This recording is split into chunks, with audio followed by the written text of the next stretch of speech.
Ashama harka fuunee kabajamtoota daawwattoota Maayaa Shoo nageenya keenyaa kan jaalalaa bakka jirtan maratti isin haa ga'u isiniin jenna. Kun sagantaa Maayaati. Sagantaan kun walta'iinsa maltiimiidiyaa Siinqee fi OBN waliin ta'uudhaan kan isiniif dhiyaatu har'aan tana Stuudiyoo Maayaatti barreessaa fi barsiisaa Yuunivarsiitii Amboo kan ta'e akkasumattis itti aanaa Piroofeesaraa Dooktar Wandimuu Taganyeedha. Kitaaba isaa siyaasa afaan Oromoo fi qubee Itoophiyaatti jedhu wal qabatee haasawaa fi marii taasisuudhaaf as Stuudiyoo Maayaatti argamneeti kan jirru. Kitaabni kun egaa akkuma beektanitti erga eebbifamee baatiiwwan lamaan takka dabarseera, fudhatamummaa guddaa kan argate afaan Ingiliffaadhaanis seenaa wal fakkaatuun kan barreeffamedha. Kanaaf immoo anis dubbisee waanan jaalladheef isiniif haasofsiisuudhaafiin Dooktar Wandimuu Taganyaa as Stuudiyoo Maayaatti isiniif affeereetiin jiraati. Amma maayyii sagantaa keenyatti nu wajjin turaan isiniin jaa. Dooktar Wandimuu Taganyaa baga nagaan dhufteen siin jaa. Hayyee galatoomii waan affeerteefis galatoomi. Hayyee karaa dheeraa imaltee Amboon gaa Adaamaarraa xiqqashoo hin fagaatti. Kanaafuu daawwattoota Maayaa kabajjee nullee kabajjee waan argamteef hedduu takka galatoomiin siin jaa irra deebi'uudha. Hayyee haa ta'u. Yeroo ammaan kana kitaaba kana maxxansanii baasuun faayidaan fi barbaachisummaan isaa maalinni? Kitaabni kun barbaachisummaan isaa akkasumas faayidaan isaa yoo ilaallu agammaatti kitaabonni hedduu artikiloonni hedduu waa'ee dhimma afaan Oromootii fi dhimma qubee irratti barreeffamanii maxxanfamanii ni jiru. Garuu akka hubannoo kiyyaatti dhimmi afaan Oromoof dhimmi qubee daayimenshinii yookaan immoo kallattii kitaaba kana keessatti barreeffamee barreessee dhiyeesse kanaan hin ilaalamne gadi fagootiin xiinxalamee hin dhiyaanne kan jedhuun amantaa qaba. Kanaaf barbaachisummaan kitaaba kanaa dhimma afaan Oromoof qubee irratti qorannoo gadi fagoo ragaa qabatamaa ta'e ibsa saayinsawaa gahaa ta'e uummataaf dubbistootaaf dhiyeessuun dubbistoonni dhimma kana akka isaan gadi fageenyaan hubatan ni taasisa jedhamee waan amanameef barbaachisummaa kallattii sanaan ilaaluun ni danda'ama jedhee yaada. Xiyyeeffannoon fi qabiyyeen isaa akka waliigalaatti maali jechuu dandeenya? Xiyyeeffannoon kitaaba kanaa akka waliigalaatti seenaa itti fayyadama afaan Oromoof qubee irratti xiyyeeffata. Keessumaa immoo afaan Oromoof qubeen eessaa garamitti kan jedhu gadi fageenyaan ibsuu fi yaalameera. Hedduu bareedaadha. Kitaaba kana keessatti hoggaan dubbisu waa'ee dhaloota qubee bakka hedduutti haasa. Keessumattuu dhaloonni qubeedhaa kan qubeedhaan guddatee hojii ittiin qabatee bu'uura akka qabateedha kan ibsu. Kitaabni kun dhaloota ammaa dhaloota qubee yookaan qubee jenereeshin jennu kanaaf gumaacha maal taasisa jettee yaaddaati? Kitaaba kana keessatti sirriitti yaadni ibsamuuf yaalame keessaa inni tokko dhimma dhaloota qubee kanadha. Erga qubeen gara afaan Oromootti madaqfamee booddee almost waggaa 30 ol ta'ee jira jechuuti. Dhaloonni tokko qubee kanaan baratee hojii qabatee iddoo adda addaatti hojiirra jira jedhamee amanama. Kanaaf dhimmi qubee kun lafa qabateera jedhamee amanama. Sababiin isaa ijoolleen kanaan baratanii dhimma hundumaatti xiinxalanii ittiin eebbifamanii hojii ittiin hojjechaa illee jiru gartee. Kanaaf lafa qabatee jira inni yaanna. Garuu kitaabni kun dhaloota kanaaf maal gumaacha inni jedhu kuni inni tokkoffaa hubannoo sirriitti akka isaan qabatan taasisuufidha. Dhimmi qubee dhimmi afaan Oromoo salphaatti kan as ga'e miti. Gartee bu'aa bahii hedduu wareegama hedduu dararama hedduu keessa darbeeti qubeen kun kan as ga'e jechuudha. Kanaaf qubeen kun maaliif fayyadamnaa akkamitti fayyadamnaa kan jedhu irratti hubannoo gadi fagoo akka isaan argatanidha. Taasisa jedhee yaada. Inni biraa ammallee qubeen kun seeraan mirkanaa'ee hojiirra jiraatu iyyuuti malee ammallee mormiin qeeqni qubee kanarratti kahaanii jira jechuuti. Ammallee qubee kana kan hin fayyadamne dhaloota kanarratti mormiin qeeqni gurguddaa ka'aa jira jechuudha. Kanaaf dhaloonni kun qubeen fayyadamuun keenya sababa maaliitiifi? Sababni saayinsaawaa ragaan maal jedha? Saayinsiin maal jedha kan jedhu sababa sirriitti hubachuutiin itti fayyadamu qubee kana cimsan akka isaan deemaniif utubaan ta'aaf jedhee yaada ijoollee amma jirtu kanaaf dhaloota amma jirtu kanaaf. Akkuma barreessaan Asaffaan jedhu warri siyaasaa filannoo egeree yaadu barsiisaan immoo dhaloota egeree yaada. Kanaaf dhaloota egeree kanaaf kitaabni kun galaanii ta'aa fi inni utubaa ragaa ibsa saayinsaawaa ni utuba jedheen yaadaa jechuuti. Gama biraatiin barreeffamni afaan Oromoo sababa ga'aa qubee ittiin filate qabaatus kitaaba kana keessatti qorannoo hankeetiin jechuudha. Mormii fi qeeqaawwan garagara keesseeti kan jirtu. Bu'uurri qeeqaawwan yookaan immoo wannummaan qubee kanarratti mormanii fi maal ture? Qorannoo kiyya keessatti dhimma wal qabatanii jiru lama xiinxaluuf yaadeen jira. Tokkoffaa qubee amma jiru kana qubee gara afaan Oromootti madaqsuuf sababni jiran maali kan jedhu ilaaleen jira. Akka Piroofeesar Xilaahuun Gamtaa jedhanitti yeroo qubee afaan Oromoo filatamu 1991 hayyoonni 1000 ol ta'an amma bakka paarlaamaa jedhamu kanatti qindeessummaa abaawootiin walitti qabamanii marii dheeraa gaggeessaniiru. Gartee qubee isa kamtii afaan Oromoof irra mijataadha. Akkuma sitti afaan Oromoo kanaan dura qubee saabaatiin qubee giizii kan jennu kanaan kan arabaatiin barreeffamaa jiru. Garuu isaan kana keessaa isa kamti moor mijataadha. Martillee kanaaf uumamne waan ta'eef sirriimatti kan fiitii godhu hin jiru, sirriimatti kan bakka bu'u hin jiru. Garuu isaan jiran keessaa akkam kan jedhudha.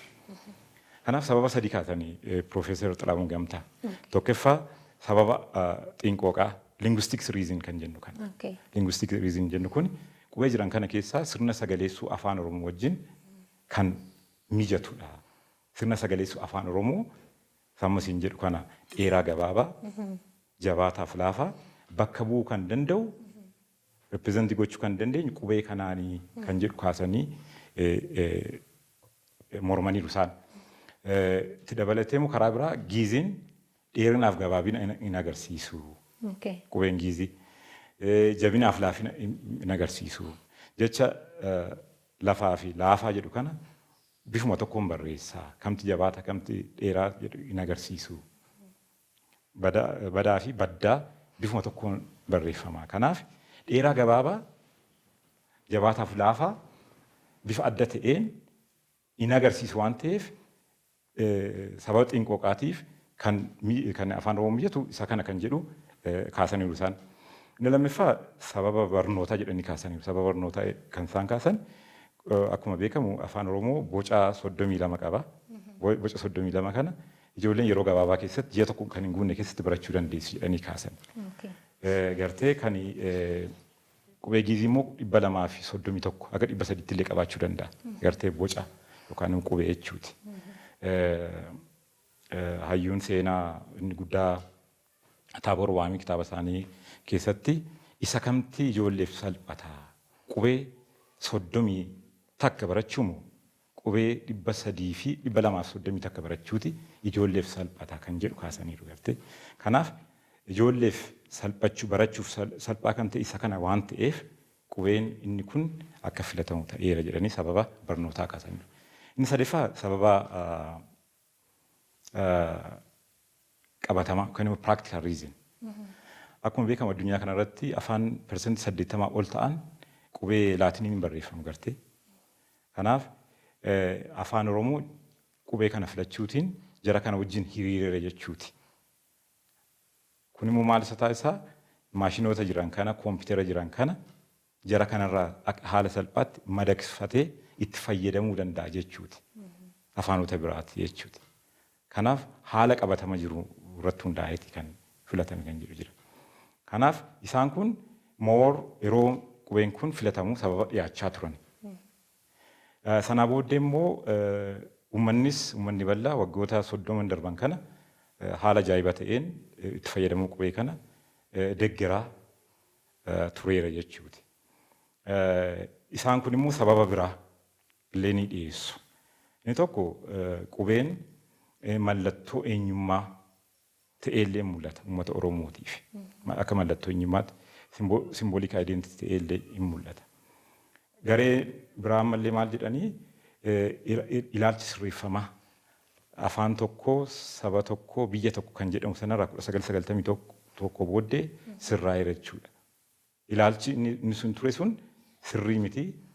Itoophiyaan uummata tokko osoo hin taane uummata hedduu uummata sabaaf sablammii keessa jiraatu waan ta'eef ilaalchi kun sirreeffamuu qaba jechuudha. Kanaaf hacuuccaa isa kanaan dura ture sanarraati akka mallattoo bilisummaatti kan ilaalan illee jiru jechuudha. Kanaan dura afaan tokko akka fayyadamu dirqamaa kan turerra akka isaan akkasitti ilaalama. Garteen kaan immoo akka wareegama qabsoo uummanni Oromoo hacuuccaa kanaan dura ture sana irraa ba'uuf qabsaa'aa ture mallattoo akka wareegama illee ilaalama. Kun egaa qubeen maaliif madaqfame sanaa booda deeggarsi jiru maaliif kan jedhu irratti yaada jiranidha kun. Gara biraa yaada biraan ani kitaaba kana keessatti xiinxaluu yaale mormiin jiran qeeqni jiran yoo isaan kun dhugaa lafarra jiran irratti hundaa'eeti kan dhiyaachaa jiru. Mormiin erga qubeen kun madaqfame waggaa 32 tokko ta'aa jira amma adoolessi dhufu kun waggaa akkas godha. Gartee sanaa booddee ammallee mormiin illee itti fufee jira jechuudha. Uummanni Oromoo naatee jedhee filatee itti fayyadamaa jira. Garuu gareen biraa keessumaayyuu warra leelliftoota qubee giiziirraa mormiin gurguddaa ni ka'a. Garuu mormiin ka'an kun sababa maaliitiif kan jedhu xiinxaluu fi yaalanii jira kitaaba kana keessa gadi fageenyaan dhiyeesseera. Namni kamuu dubbisuu danda'a. Garuu akka waliigalaatti kaasuu fi sababiin ka'an keessaa inni tokko qubeen giizii akka mallattoo eenyummaa fi tokkummaa saba Itoophiyaati jedhanii yaadan. Akka mallattoo tokkummaa akkuma yaada kanaan dura ture jechuuti. Saba tokko afaan tokko isa jedhu. Ammallee qubee tokko afaan tokko uummata tokko kan jedhu sanadha. Ammallee akkas wal fakkeessuu kan tokkummaa biyyaa ijaaruutiif uummanni Itoophiyaa qubee tokko fayyadamuu qabaa jechuudha. Afaan kamillee haa ta'an 83 illee 85 illee kana fayyadamuu qabu kan jedhan yaada kaasuu jechuudha. Sababiin isaa maal? Sababiin isaa kasan sababii qubeen giizii akka mallattoo eenyummaa fi mallattoo tokkummaatti jechuudha. Qubee biraa fayyadamuun tokkummaa biyyattii diigaa. Tokkummaa biyyattii eeguuf qubee tokko fayyadamuun dirqama kan jedhu yaada kanarratti hundaa'anii tokko kan isaan dhiyeessan. Garuu akkuma hayyoonni jedhan qubee tokko fayyadamuun afaan tokko fayyadamuun tokkummaa biyyaan eegu. Fakkeenyaaf Somaalii fudhachuu dandeenya asuma ollaa keenya. Afaan tokko fayyadamu qubee tokko fayyadamu waggoota hedduuf akka amantiin isaanii tokkuma garuu sadarkaa sarara jiran namni kamuu beekaa jechuudha. Kanaaf afaan tokko fayyadamu qubee tokko fayyadamuun biyya hin tokkoomsu biyyas hin diigu jedhee yaadanni biraa. Sababa lammiffaa isaan kaasanii dhimma argama qubee kaasu. Qubeen giizii dhalootaan kan Itoophiyaatti argamedha. Bu'aa qaroomina keenyaatii duudhaa abbootii keenyaadha kana fayyadamuun dirqamadha jedhu. Kan dhalootaan keenya waan ta'eef afaan kamiyyuu biyya Itoophiyaa daangaa Itoophiyaa keessa jirtu kun kana fayyadamuu qabu kan jedhu yaada kaasu. Garuu gaa akka hayyoonni hedduu kaasanitti fakkeenyaaf Dooktar Fayyisaa isaan kaasanitti qubee filachuu irratti waan of tokko ilaalamuu qabu mijannaa qubeedha. Qubeen sun sirna sagaleessuu afaan kanaatiif ni mijatamoo hin mijatu kan jedhu sanadha. Malee bakka argamiinsa isaa miti jechuudha. Bakka kanatti argameef afaan kamiyyuu itti fayyadamuu qaba kan jedhu suni bu'uura xiinqooqaa linguistic reasonii sana wal faallessaa jechuuti. Naaf ta'e jedhee itti fayyadamee tole jedhee waggaa 30tti bule isaan ammallee deebanii karaa miidiyaa adda addaa barreeffama adda addaatiin duulli geggeeffamaa jiru akkuma itti fufeetti jira jechuuti. Hayyee Hayyakaa kabajamtoota daawwattoota Maayaa Shoo kan daawwachaa jirtan sagantaa Maayaati. Sagantaan kun walta'iinsa maltiimiidiyaa Siinqee fi OBN waliin ta'uudhaan kan isiniif qophaa'u. Keessumaan kiyyaarraa Dooktar Wandimmoo Taganyidha. Yuunivarsiitii Ambootti barsiisaa fi qorataa afaaniiti. Baay'ee kan ajaa'ibe kitaaba kana keessatti hoggaan ifin dubbisu duratti maalumaaf mata duree dheeraa kana Dooktar Wandimmoo maaliif filatee jechaatiin kan ture. Tarii keessatti immoo seenaan dubbistoonni keenyaa hoggaan ifin ilaalan ni hubatan jedhee yaada. Siyaasa fi qubee afaan Oromoo maaltu waliif fide? Qubeen maaliif siyaasa ta'e biyya kana keessatti? Addatti keessumattuu afaan Oromoo keessatti jechuudha. Erga kitaabni kun maxxanee booddee gaaffiin karaa adda addaa bilbilaan, iimeelii, tekstiitiin akkasumas qaamaan naaf dhiyaatan keessaa inni tokko kitaaba kana mata duree isaa siyaasa afaan Oromoo fi qubee maaliif jettee, siyaasaa fi afaan maaltu itti fidee, siyaasaa fi qubee maaltu itti fidee kan jedhudha. Gaaffii sirriidha. Gadi fageenyaan kitaaba kana keessatti bifa garaagaraatiin dhiyeessuuf yaadeen jira. As keessatti akkuma beekamu afaan yeroo jalqaba kalaqamu akka meeshaa walii galtee, meeshaa wal qunnamtiiti kan dhalli namaa ittiin waliif galu. Dabalatee immoo afaan ibsituu eenyummaati. Eenyummaa dhuunfaa tokkos, eenyummaa garee tokkos kan ittiin ibsinu afaaniin. Rabbi Raamataa godhuuf malee Alii Birraa sirba isaa afaan Oromoo jedhu keessatti dhimma kana sirriitti kaasa. Kallachi tokkummaa bakka jedhu sana keessatti afaan Oromoo hundee Oromummaa jedha.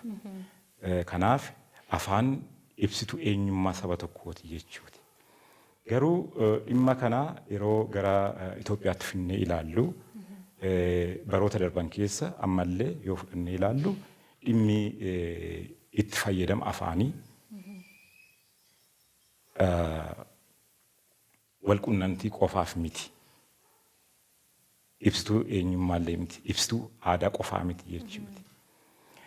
Akkuma beekamu Itoophiyaa keessa afaan 80 isaa olti jira jedhamee amanama. Garuu baroota darban keessa mootummoonni Itoophiyaa bulchaa turan yaalii isaan gochaa turan namni afaan meeshaa wal qunnamtii akka hin godhanneef afaan eenyummaa isaa akka hin ibsamneef godhaa turan jechuuti. Kan isaan gochaa turan afaan akka meeshaa siyaasaatti itti fayyadamaa turan jechuuti. Seerotaa fi labsii adda addaa labsuutiin namni kamuu afaan dhalootaa isaa itti fayyadamuu hin qabu. Kan itti fayyadamuu qabu afaan Amaaraa qofaati. Afaan dhalootaatiin mana keessatti wal qunnamtii mana keessaaf illee akka hin oolle dhorkaa turan jechuuti. Kun immoo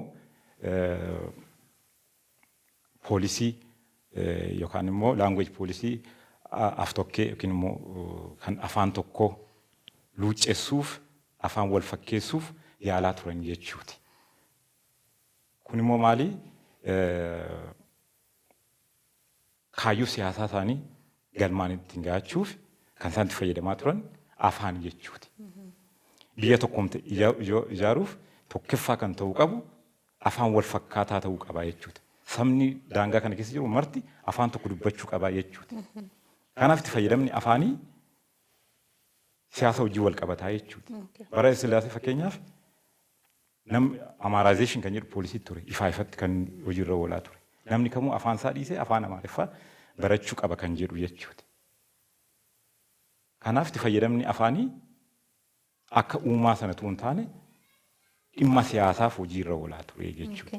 Kana dabalatee akka fakkeenyaatti Waalalii Mokonnon 1965 Yuunivarsiitii Finfinnee kan ture artikiliin barsiisu tokko jira. On the question of Ethiopian nationalities kan jedhu, nationalities kan jedhu irra kaasee ibsa baay'ee gadi fageenyaa kenneera. Asirratti bakka wiigee maal jedhaa? Biyya kana keessa biyyi kun biyya tokko miti jedha. Biyya kana keessa biyyoota hedduutu jira jedha. Biyya Sidaamaa, biyya Amaaraa, biyya Oromoo, biyya Somaalee, biyyoota adda addaa keessa jira. Akkasumas saboota adda addaa keessa jira jedha. Garuu amma adeemsi deemaa jirru kuni sirrii miti akka nu wal fakkaannu saba tokko afaan tokko akka dubbannu amantii tokko piraaksisii goonuuf dirqamaa jirra jedhe. Kanaaf Itoophiyaa ta'uuf jalqaba namni tokko Itoophiyaawii ta'uuf jalqaba kan inni gochuu qabu afaan Amaaraa dubbachuu qabaa jedha. Kanaaf ask anybody who is an Ethiopian jedha. Nama Amaariffa dubbatu miti, nama maqaan isaa Amaariffa ta'e miti, nama Ortodoksii hordofu miti, nama uffata aadaa isaanii uffatu miti, nyaata kan godhu miti jedhee ni kaasa gadi fageenyaan jechuudha. Kun kan agarsiisu itti fayyadamni afaanii siyaasa wajjin kan wal qabatee jechuuti. Ammallee sirni aftukkee kun erga darbee waggoonni 30 lakkaa'amanii jiru. Ammallee dhimmi afaanii fi siyaasni kun biyya kanatti waan dhufee deemu fakkaata jechuudha. Fakkeenyaaf dhiyeenya kana afaan Oromoo bitootessa 23 2020 irratti afaan Oromoo hojii federaalaa ta'uuf paartiin murteessee ture mootummaa Itoophiyaa jechuuti. Sana irratti garuu istiil mormii dheeraa ture. Mormii cimaa ka'aa ture. Siyaasni warri paartii siyaasa biyya kanaa jiran akka ajandaatti qabatanii akka poolisiitti qabatanii mormaa turanii jechuuti. Afaan Oromoo afaan hojii federaalaa hin ta'u kan jedhu jechuuti.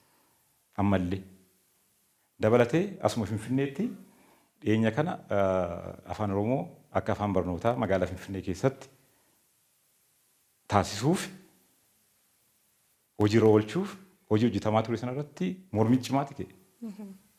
Bakka bu'aan achuma magaalaa Finfinnee achi teessoo kan qabu jechuudha. Paarlaamaa Finfinnee sana keessa caffee Finfinnee sana keessa dooktarri guddaa kaasanii dhimma kana ifaa ifatti mormaa turanii jechuuti. Ammallee hayyuun tokko ammas dhimma itti fayyadamu qubee kana ammallee qubee fayyadamuu hin qabdanii kan jedhu akka ajandaa tokkotti akka argannoo tokkotti dhiyeenya kan dhiyeessaa turanii jechuudha. Ammallee dubbiin aftokkee erga deemee booddee afdanuun hojiirra oolaa jira. Ammallee dhimmi afaanii fi siyaasaa addaan ba'amee hin laalamne. Namni mirga afaan isaa fayyadamuu, mirga qubee isaa fayyadamuu qabaa jedha. Garuu kun hojiirra oolaa hin jiru. Mormii guddaa isa mudataa jira. Kanaaf itti fayyadamni afaanii siyaasa wajjin qubee wajjin kan wal qabatee jechuun danda'ama. Barreeffamni kitaabni kun siyaasa afaan Oromoo fi qubeedha. Looreet Tsaggaayee Gabramadiinii fi Oromummaa akkamiin waliif fiddee? Looreet Tsaggaayee Gabramadiin yookaan immoo Luuccaa Roobalee Qawweessaa naannoo Amboo Booddaatti kan isaan dhalatanii guddatanii. Afaan illee kan isaan hiikkatanii afaan Oromootiinidha. Sanaa booddee barnoota isaanii Ambootti akkasumas Finfinneetti baratanii kan guddatanidha. Afaan shanii ol nama dubbatanidha. Afaan Giizillee ni danda'u. Amaariffaa, Ingiliffaa, afaan Oromoo, Faransaayillee nama dubbatanii barreessanii sirriitti itti fayyadamudha. Garuu aga ammaatti gumaacha namni kuni Oromummaatiif guddina afaan Oromootiif godhe xiinxalamee hin jiru barreeffamootaan kanaan dura ilaale keessa jechuuti.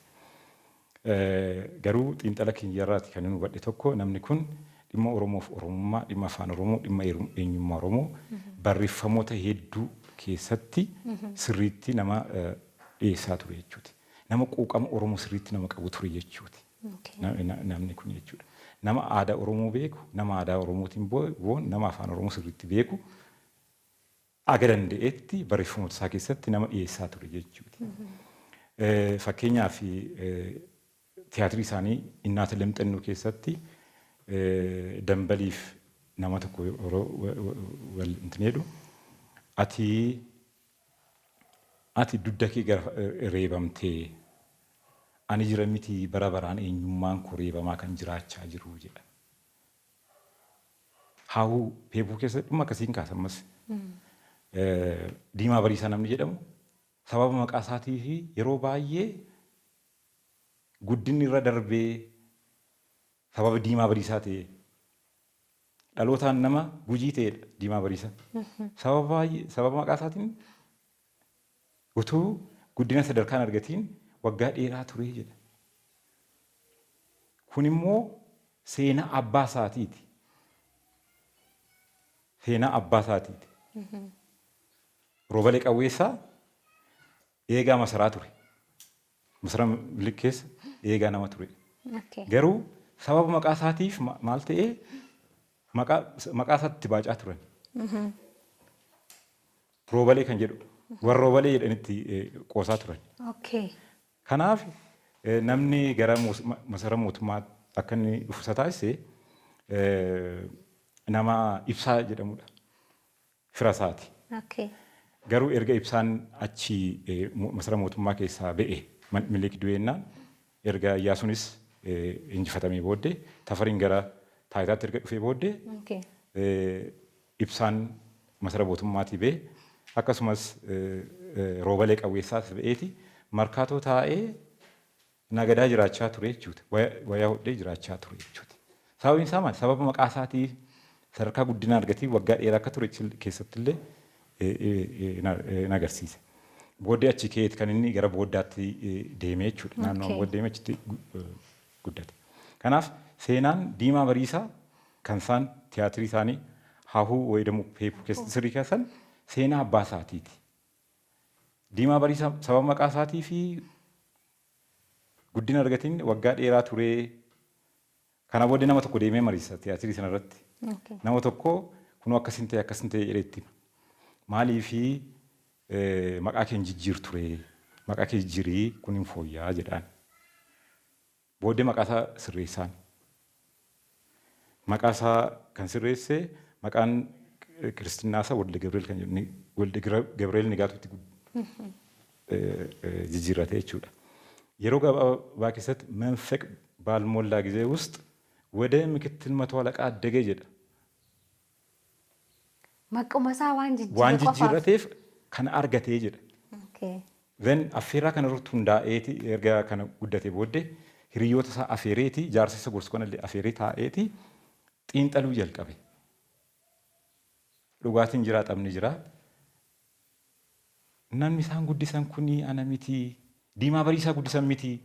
Kan isaan guddisanii Walde Gabreel Nigaatuudha. Amma yoon gara biyyaa deeme uummanni akkamitti na fudhata kan itti guddadhe Diimaa Bariisaatiin malee Walde Gabreel Nigaatuun nan beekanii. Kanaaf ana miti kan guddate Walde Gabreel malee jedhee haariitiin ka'eeti taayitaa kennameef guddina kennameef ofirraa muree gatee dhiisee sanaa booddee akka keenya qabsaa'uuf galmaa'ee jedha tiyaatira sana irratti Looreet Tsaggaayee. Akka keenya qabsaa'uuf galmaa'ee akka keenya yeroo jedhu eenyu akka keenya. Looreet Tsaggaayeenis qabsaa'aa ture jechuuti. Waa'ee eenyummaa Oromoo irratti qabsaa'aa nama ture jechuuti. Kanaaf tiyaatirii isaa hedduu keessatti kaasuu dandeenya. Gumaacha hedduu nama godhe jechuu xiinxallee kan bira geenyedha. Fakkeenyaaf qubeedhaa kitaaba isaanii isaatu waa'ee ababaa kan jedhu. Introdakshinii irratti qubeedhaa kan jettu haadha jedhee barreessuu fi dhaan kun afaan giizii keessa waan hin jirreef mallattoo akkasii godhee deerratti godhee dhaa jedhee itti fayyadameera. Kanaaf dubbistoonni koo akkanaa beektanii jedha. Mallattoo isaatti kalaqee jechuudha. Mallattoo qubee dhaa bakka buutu jechuuti. Kana malee itimoloojii afaan Oromoolee akkasuma. Gadaa jechuun maali eessaa dhufe jedha. Gadaa kan jedhu ስሮ ቃሉ የመጣ ካ ና አዳ ከሚለው ነው jedha. ካ ማለት የእግዚአብሔር ነው። አዳ ማለት ደግሞ መመሪያ ነው፣ መተዳደሪያ ነው፣ ህግ ነው። ከናፍ አዳን ገዳን ittiin bulmaata waaqayyooti seera ittiin bulmaata waaqayyooti etimoloojii kaasa. Wal jedhees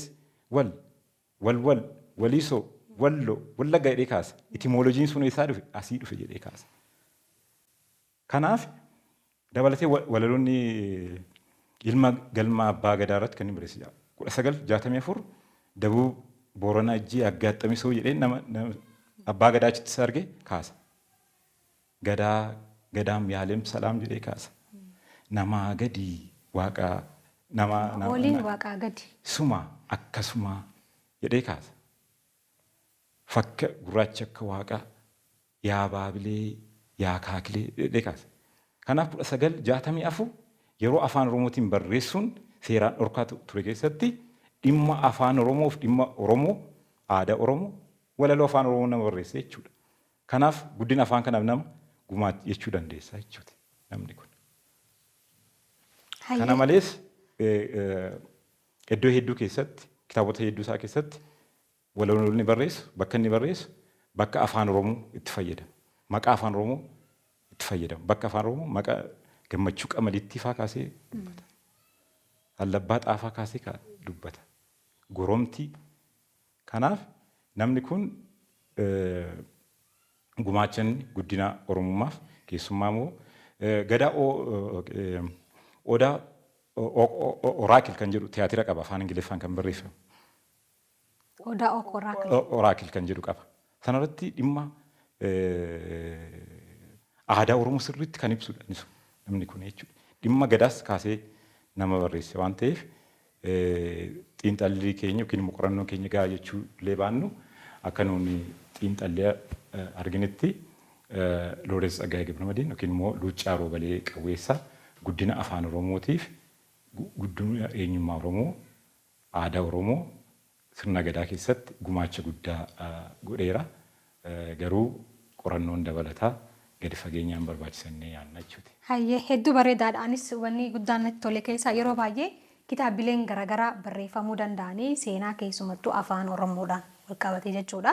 Gumaachi nama kanaa hayyuu kanaa garuu yeroo baay'ee hin ka'u hin yaadatamu bika takka takkatti waan beekamu iyyuu natti hin fakkaatu. Kanaafuu akkasitti keessumattuu immoo qorannoo gadi fageenyaadhaan dhiyeessuun kan kee kitaaba keessatti hammachuun kan kee hedduu natti toleera irra deebi'ee. Keessumaa maal si fakkaate gartee isaanii nuun achirratti kan arginu gochaa illee turre kun yaaliin qorannoo keenya hambaa ambootii keenya deeffachuu gara keenyatti fidachuu kan jedhu irratti kaasnee falmaa turre. Gartee Looreet Tsaggaayeen akkuma beektu tiyaatirii 40 olii walaloo hin lakkaa'amne barreesseeti. Ganaa umurii dargaggummaa isaati 29tti kan inni looreetii kennaniif. Looreet in Amharic Literature kennaniiruuf gartee. Kanaaf nurraa fudhatanii isaanii godhatanii jechuudha. Aga ammaatti uummata biratti hubannoo hin jiru Looreet Tsaggaayee Gabramadiin yookiin Luuccaa Roobalee Qawweessaa maqaa kanallee hin kaasan gartee isaan Luuccaa Roobalee Qawweessaa akka nama isaanii ta'etti fudhatamu beekan jiru. Nullee qaawwa kan argineeti qorannoo kana kan geggeessine. Namni kun dhimma Oromoo, dhimma afaan Oromoo, dhimma eenyummaa Oromoo, dhimma Gadaa Oromoo irratti gumaacha hedduu dhimma kanammoo barreeffama isaa hedduu keessatti quuqama qabu sirriitti akka inni dhiyeesse argineera. Yoo yaadatte taate 1992-93 yeroo jijjiirama tiyaatirri jalqabaa dukkanaan duuba yeroo eebbifamu achirratti argamanii turan isaan. Tiyaatirii dukkanaan duuba isaanti deebi'ee eebbisiise. Kanaaf hirmaannaa isaan qaban dhimma Oromoof Oromummaa dammaqinaan akka isaan hirmaachaa turan qorannoo kanarraa hubanneerra. Sabnis dhimma kana beekee gumaacha abbootii keenya irratti qorannoon geggeeffame falmachuu qabnaadha. Egereen afaan Oromoo maal ta'a jettee yaadde? Keessumattuu amma afaan hojii mootummaa federaalaa gochuudhaan wal qabatee tokko maal gochuutu nurraa jira. Maal fakkaata mee akka waliigalaatti maaltu sitti mul'ata? Qorannoo hangee kanarraa haatee jechuudha. Eeyyeen boqonnaan maayii fi kutaan maayii kitaaba kanaa dhimma egeree afaan Oromoo irrattidha. Egereen afaan Oromoo akka kitaaba kana keessatti xiinxaluuf yaalame afaan kun erga afaan hojii mootummaa naannoo Oromiyaa ta'e waggoota 30 ol ta'ee jira. Waajjira mootummaa kam keessatti fayyadamaa jirra. Mana barnootaa keessatti akkasumatti fayyadamaa jirra. Akka gosa barnoota tokkootti sadarkaa maastersii yuunivarsiitiin 10 ol sadarkaa PhD yuunivarsiitiin 4 barsiisaa jiru jechuuti. Kanaa booddee yoo garamitti deemaa yoo jenne gaaffiin guddaa gaafatamaa ture dhimmi ka'aa ture tokko afaan kan afaan hojii federaalaa gochuudha. Afaan kana afaan hojii federaalaa gochuuf sababoonni jiran maal kan jiru sirriitti xiinxaluuf sababoota amansiisaa ta'an sirriitti kaasne xiinxaluuf yaaleera kitaaba kana keessatti. Keessumaa immoo baay'inaan saba guddaatti dubbata. Saboonni biraallee akka riqichaa ta'ee tajaajila. Kana malee immoo tiraansbaawundariidha. Afaan Oromoo biyyoota ollaa wajjin illee mootummaa Itoophiyaas mootummaa Oromoos kan wal qunnamsiisudha. Inni biraa teessuma inni itti dubbatamus giddu galeessa biyyattii keessatti waan ta'eef afaan kun gara afaan hojii federaalaa haa ta'u kan jedhu yeroo jijjiiramaa sana isaa dura kan ture gaaffiin guddaa ture kana. Kanarratti hundaa'uudhaan mootummaan gara bitootessa 2020 irratti afaan dabalataa 4 afaan Oromoo, Affaar, Sidaamaaf Tigreeffi akka afaan dabalataa ta'u murtaa'ee jira. Haa ta'u malee ammallee afaan kun akka afaan federaalaa hojiitti ni qabne jechuun murtoon kun mootummaan murteessiyyuuti malee. Kanaaf afaan kana afaan federaalaa gochuuf maal ta'uu qaba gaaffii jedhuu fi yaada furmaataa hayyoonni kaasan xiinxaluutiin kitaaba kanas dhiyeessuuf yaaleen jira. Gabaabsee kaasuu fi inni tokkoffaa heerri mootummaa biyyattii kun jijjiiramuu qaba. Sababiin isaa afaan hojii federaalaa Amaariffa kan jedhu artiikilii 5 taa'ee jira waan ta'eef. Kanaaf hojiin jalqabaa heerri mootummaa kun afaan dabalataa isaan kun akkas kan jedhu sirriitti bocamee taa'uu qaba jechuudha. Inni biraa seera haala akkamiin afaan kana hojiirra oolchina akka afaan federaalaatti kan jedhu kun seerri ifa ta'e karaa biiroo barbaachisaa ta'een seerri ba'ee hojiirra ooluu qaba kan jedhus yaadni ka'ee jira. Inni biraa hubannoo amallee shakkiin ni jira jechuuti. Afaan kun afaan federaalaa ta'uunsaa uummanni kun nu liqimsan jedhu sun ammallee jira jechuuti. Garuu afaan kun uummatoota ollaa jiraniif illee faayidaa akka qabu gaaffii uummata Oromoo duwwaa otoo hin taane uummata ollaallee jiran akka deebisu dabalatee immoo afaan Oromoo afaan biyya ollaa wajjin illee biyya kana qunnamsiisu ta'uusaa hubatamee uummata biyyattii kana keessa jiraniif awweeranis uumuu marii waliigalaa geggeessuun barbaachisaa akka ta'e kaa'amee jira jechuudha. Inni biraa dhimma risoorsii wajjin wal qabate jechuudha. Afaan kana akka afaan federaalaa gochuuf humna namaa, qabeenya, faayinaansii barbaachisaa ta'e hojiirra oolchuun ramaduun hin barbaachisa kan jedhu yaadota gurguddoo isaan kun jiru. Kanneen biroo immoo diteelii kitaaba keessa kaa'amee jira jechuudha. Hayyee kanaaf hunduma isaa daawwattoonni keenyaa bitachuudhaan akka dubbisanii naaf feera. Wanni kun hanqatee jira waan jettee yoo jiraate carraansa kana dhaamsa maayii. Hayyee waan hafeen jiru galatoo. Hayyee atilleen hedduutu akka galatoomii Amboorraa haatee as istuudiyoo keenyaa magaalaa Adaamaa argamutti argamuudhaani. Waa'ee kitaaba kan keetii waan haasofneef daawwattoota Maayaa Shoo biraa waan geenyeef hedduutu akka galatoomii ulfaadhu. Waan kana caaluun sirraa eegaan siin ja'a. Hayyee kabajamtoota daawwattoota Maayaa Shoo kan daawwachaa turtan sagantaa Maayaati. Sagantaan kun maltiimiidiyaa Siinqee fi OBN waliin ta'uudhaan qindaa'eeti kan isiniif dhiyaachaa turre. Keessummaa kiyya har'aatiin Dr. Wandimmoo Taganyeedha. Kitaaba isaa mata duree wal fakkaatu afaan Ingiliffaa fi afaan Oromootiin siyaasa afaan Oromoo fi qubee Itoophiyaatti kan jiru irratti dhimmoota garaagaraa kaasnee mari'annee jirra. Kanarraa immoo hubannoo guddaa akka argattan abdii guddaadhaan qaba. Torbaan dhufu yoo rabbii jee keessummaa biraatiin wal agarra. Hammasitti yuutuubii Maayaa Shoo like, subscribe, share gochuu hin dagatinaan isinin jaa nageetti.